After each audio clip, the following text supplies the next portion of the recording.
Hi, Elizaveta. So it's your last set of essays. Let's take a look and see what you wrote here. The first one is your task 2 about governments pushing companies into regional locations. What are the benefits and drawbacks? Let's see what you wrote. Nowadays, large cities expand and develop really fast, not only due to building blocks of flats, but also emerging diverse companies. Officials encourage firms move to smaller cities and countryside that might have advantages as well as disadvantages, which will be discussed in the following essay. Okay. So I read this and I think you mean diverse with an E at the end. You didn't mean divers. So I understand that now. I want to clean up some of the grammar. Let's start there. So nowadays, large cities are expanding. Nowadays is one of those words that really kind of, it's a time marker. And so you definitely want to use the present continuous with it. Okay. So nowadays, large cities are expanding and developing really fast. I didn't love this. I didn't love this vocabulary because it's just very, kind of elementary vocabulary, and you want to remember that this is the first impression the examiner is getting of your writing. And so you do want to kind of pull out some higher level words here if you can. Really fast just feels somewhat informal and definitely lower level.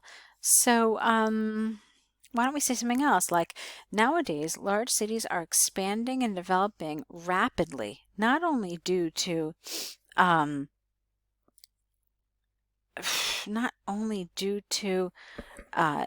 the building of blocks of flats. Yeah, it's a little complicated, but that's really what you wanted. But also emerging diverse company. You didn't really need the word diverse here, actually. Anyway, officials are encouraging, because this is something happening right now at the moment. And so you want to use again the continuous tense. Officials are encouraging firms to move. Okay. To move to smaller cities and the countryside that might have advantages. Fine. So, some people believe that the increase in number of companies in small cities will lead to the development of these communities and their economic situation. As a rule, small communities suffer from lack of services or their poor quality. And this issue can be addressed with emerging new companies which satisfy people's demands. Apostrophe S. If a number of firms in, how about this? If the number of firms in the countryside grow, people will be able to choose them according to their preferences, and as a result, will get qualified and prompt services. All right, qualified feels like the wrong word here. Moreover, modern cities are overwhelmed with different types of companies and their products and services which people are not able to consume. This situation forces firms to rival each other. Get rid of the with here. If some companies move to small locations, the competition between them in large cities will become less fierce. Thus, these measures can be beneficial for small as well as large communities. Okay. So what were you telling us here? You told us here that it will lead to the development of the communities and their economic situation. Okay. But here, that's not really what you ended up saying. You ended up saying that basically people will be able to get quality and prompt services. So you didn't really talk about the community, the development of the community, or the economic situation. Okay. So what I found here, Elizaveta, is that your topic sentence here didn't really introduce what you actually developed in the body paragraph. So based on what you wrote in the paragraph, I would rephrase your topic sentence here to say something rather different.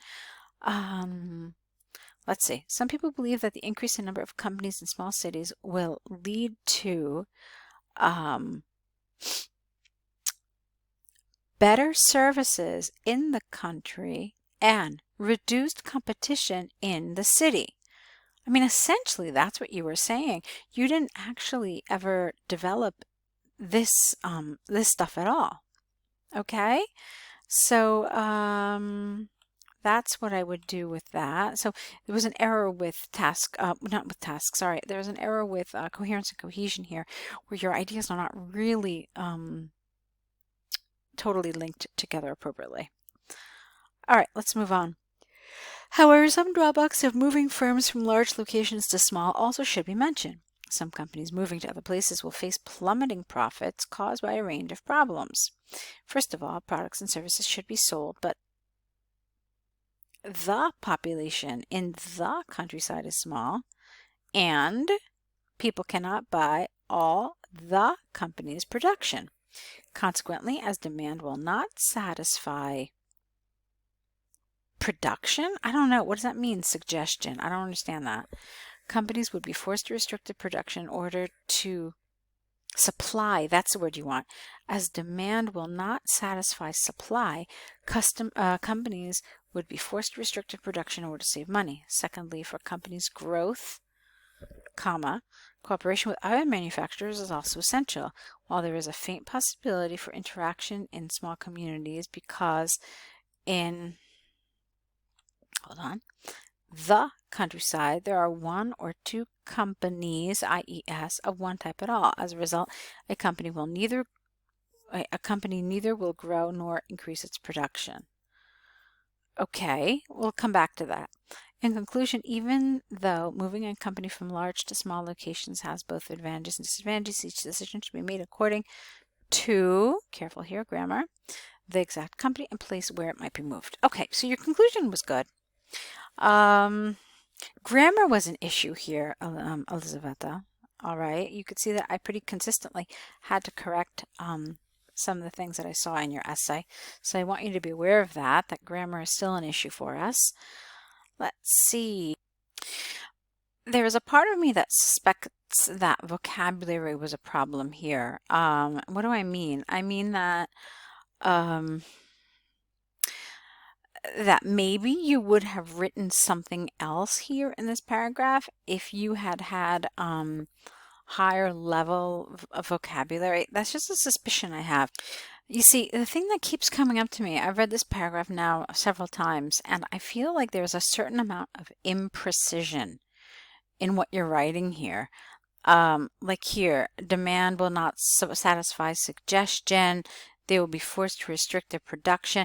So there are some things happening here which lead me to think that you mean or you want to say something else, but it's coming out like this because of any sort of limitations or something like that in your language. Okay, so this is an essay for me that needed a little work. I don't remember if you mentioned to us what score you're aiming for. That information would be helpful. But for me, it is an essay that needs a little work in a variety of areas in order to be considered for one of those higher level scores. Okay, so I know you've got two task ones for us, so let's take a look at those now. All right, so we've got tea production. Let's see what you wrote here. The flowchart represents the scheme of production of 5 types of tea, namely white, green, oolong, black, and scented tea. Overall, it is clear that production of you need a the here, first 4 types of tea starts similarly with sorting and cleaning fresh tea leaves, while the process of producing scented tea differs from the others from the first stage. It is made from green, black, or oolong. Okay, this is a little detailed for an overview. Okay, your overview should be something different. It should be like a general sort of thing.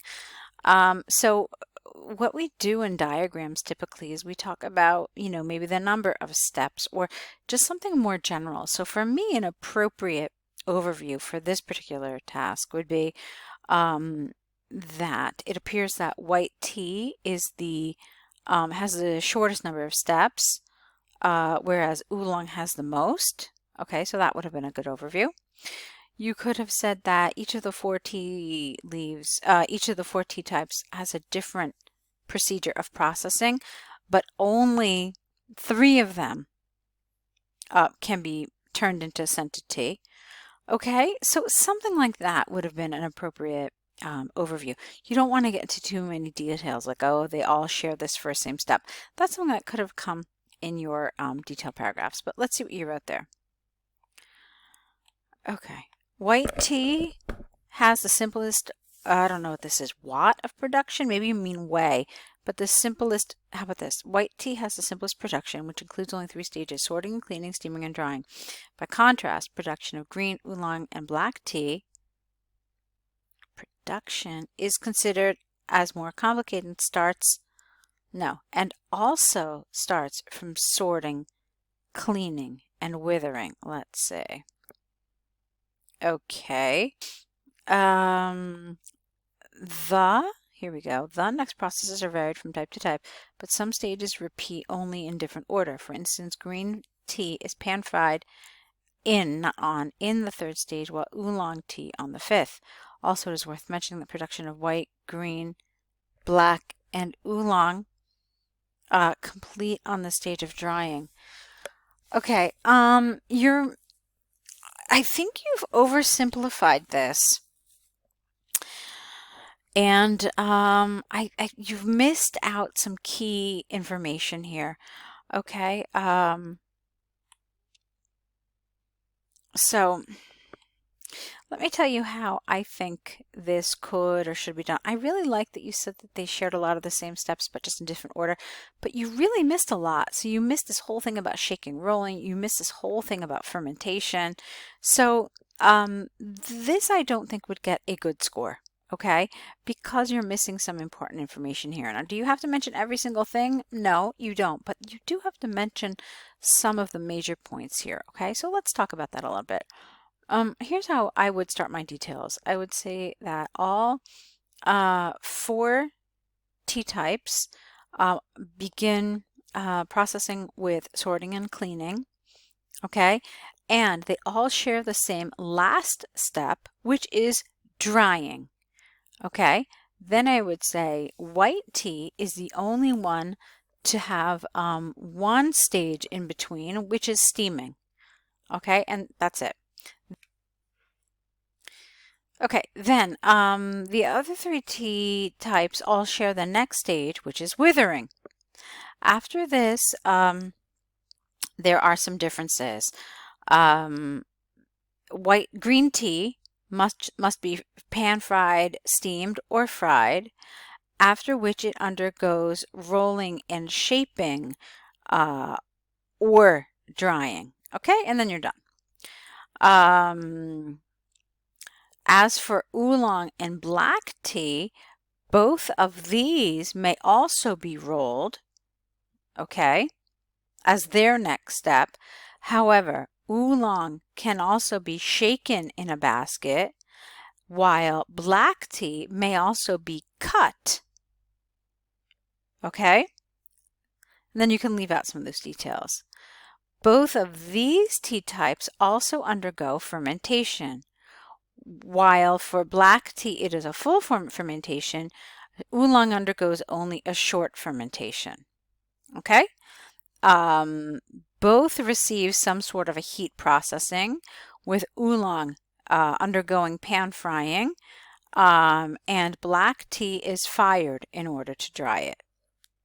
Okay, and then you've already mentioned the drying here, so you don't have to go into any other details. But then you have to talk about this. Only green, black, or oolong tea may be used in order to create scented tea. The leaves must be dried, after which they are scented with flowers or fruits and then cooled. Done. That's it. Okay, so this is how I would approach this. Okay, are there other ways? Yeah, of course, but I do think it's important to bring up the key points here. Okay. So pretty much that. Yeah, I think you left out some details, and that's going to affect your task achievement score. So let's move on to your other task 1. Okay, so here we've got programming languages. Let's see. The pie chart illustrates 8 computer languages, namely these, whatever you name them, that are harnessed by users, and also depicts the percentage of these programming languages. All right, harness is a little bit of a strange word here. How about just that are used? And that's fine. You don't need to, recreate the wheel. I think it would have been a better word, more natural for sure. Overall, it is clear that there is a noticeable difference in percentage of the represented types of computer languages. While some of them have a little insignificant popularity, others are preferable by the majority of the group. Okay, now this is a little too vague, all right? We can pretty much expect that there's going to be differences in percentages. That's why there's a pie chart. But rather than just telling me that some have a little and some have many, why don't you instead tell us what they are? So tell us that Java is the most popular, whereas Visual Basic is the least. Okay, and that's it. Or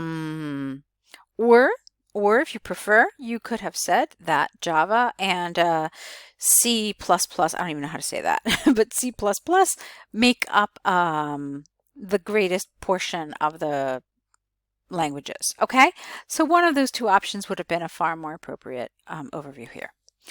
All right, let's look. Java and C++ are considered, get rid of as here, are considered the most appealing computer languages among all 8 types with percentages with an S of 22.3 and 22 respectively. The second position is occupied by the programming language C don't forget the word at here, at 22.7. What happened here? That doesn't make sense. C is yellow. No, 20.7. So this was inaccurate, so you have to be careful with that. Okay. By contrast, Visual Basic has the least, not fewest, least percentage among users. With a slight increase in usage, approximately the equal number of people just use the word use, C hashtag, okay, and JavaScript with a percentage of 4 and 3.9 respectively, while programming language Perl has twice as many users. Use the word at here, 8%. The next computer language, PHP, occupies the middle position among others with 16.3. Okay, that was fine. I actually feel pretty good about this. I thought you did a nice job of, pointing out the highs, and then I like the way you did the lows and saying that, this was half of that. And so I thought that was nicely done. Like I said, for me, your overview needed some work, but I thought your details were nicely done, so no problems. Okay, so Elizaveta, this brings us to the end of your essay correction package. I think that there's still some more work to be done. Again, I'm not sure what score you need, but if you are aiming for one of those higher band scores, then I still think that there's work that needs to be done. If you're finding the feedback that you're getting from us useful, then I'd like to suggest signing up for another set of essays with us. There'll be a link in the email about that. So see if that's something you're interested in, see if that's something you'd like to do, and I certainly encourage you to do that. So hopefully we'll continue working together, and I want to wish you tons and tons of luck.